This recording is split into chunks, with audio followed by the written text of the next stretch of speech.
What are your thoughts about what worked, what didn't work, what's going to happen? Well, I read somewhere recently that it brought $66 million worth of value to the surrounding counties, and so that's great news. You definitely want that economical impact, and we knew it would have one for North Wilkesboro, so that's positive. And they repaved the racetrack. It's going to be a lot faster. There's cars, trucks, and cup cars, late model stock cars for the cars to where everybody's over there testing tires now to make sure we have the right tire to be able to withstand the extra speeds that they're going to run. And so there's a lot going on around this race to add a little more excitement or a little intrigue. A lot of people had opinions about last year's race. I had a great time. I went to, for the All-Star race, it's a week of fun. You'll have the Cars Tour race in the middle of the week. You've got the Truck Series race as well, then the All-Star race as well. So also there's concerts happening every night outside in this giant lawn. It's like somebody's backyard. It's really authentic and genuine and very comfortable. And people had a lot of fun. I was all in the middle of all of that, riding around on my golf cart and going to the concerts and getting up on stage and going to this guy had his garage open and all his family and everybody's in there drinking beer. I mean, we had a blast. It felt very throwback, like an old school, and just everybody was so happy just to have racing back at Wilkesboro. It just seemed like an impossible idea at one point, right? That it would never happen. And so now we're coming back for the second race and hope that the enthusiasm and excitement's the same. I think people are going to, if they really put themselves out there, they can enjoy everything that's happening around the race because there's a lot of fun to be had around on the property. Also going into town, going into Wilkesboro, the town itself, they're very excited to have racing back, and all the local businesses are open and welcoming to everybody that visits. The Netflix factor, executive producer. I've met so many people that were like, I didn't used to be in a NASCAR. I watched that thing. I'm a NASCAR fan now. That's what we want.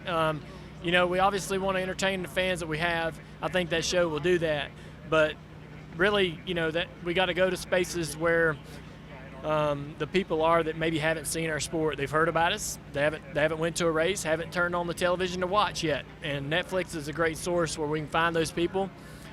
We've learned that the people that do start the series finish it. So once we hook them on that first episode, they stick it out and watch to the end. So that's promising, and I believe that we'll see a physical difference at the racetracks. More people coming and seeing what we're doing, and first-timers buying tickets and coming out to the racetracks. And we're seeing great numbers this year on our broadcasts.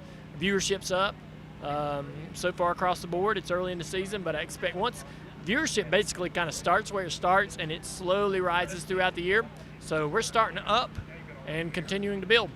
Does NASCAR still need a superstar? Seems like our stars are quiet guys. I mean, It's just do we need that guy? I think our stars are going to continue to get louder and louder.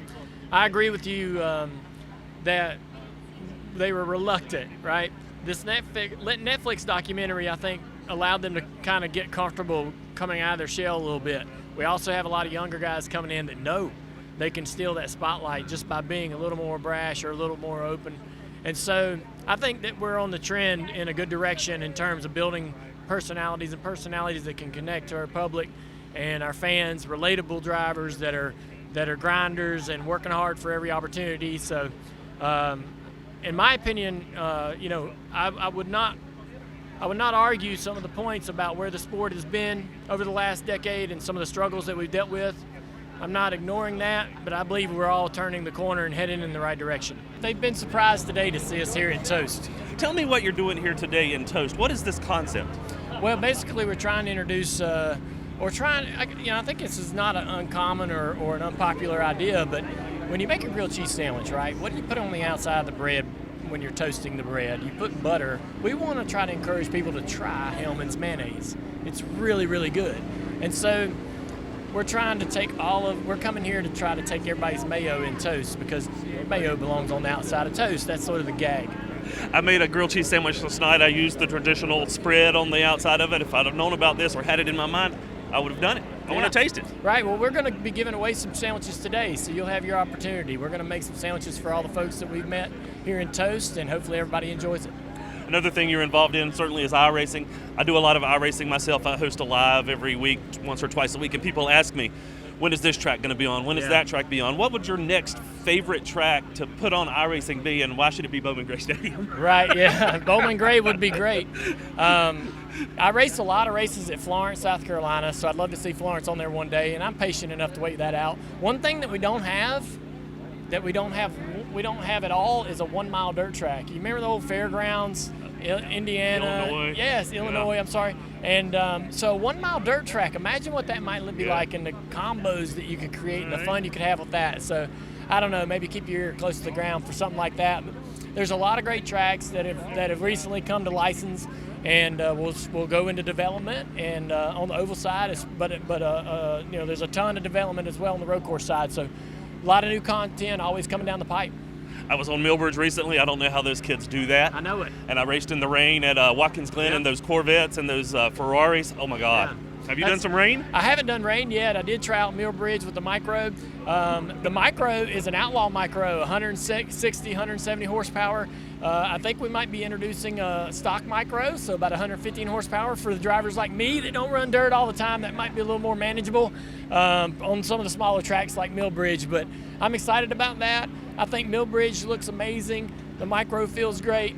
I've been seeing a ton of rain on my social media, everybody talking about it and how amazing it is. So I'm thrilled with everybody's excitement around it. All right, we're here with Dale Earnhardt Jr. in Mount Airy, North Carolina, putting mayonnaise on the outside of toast. Hellman's specifically, try it.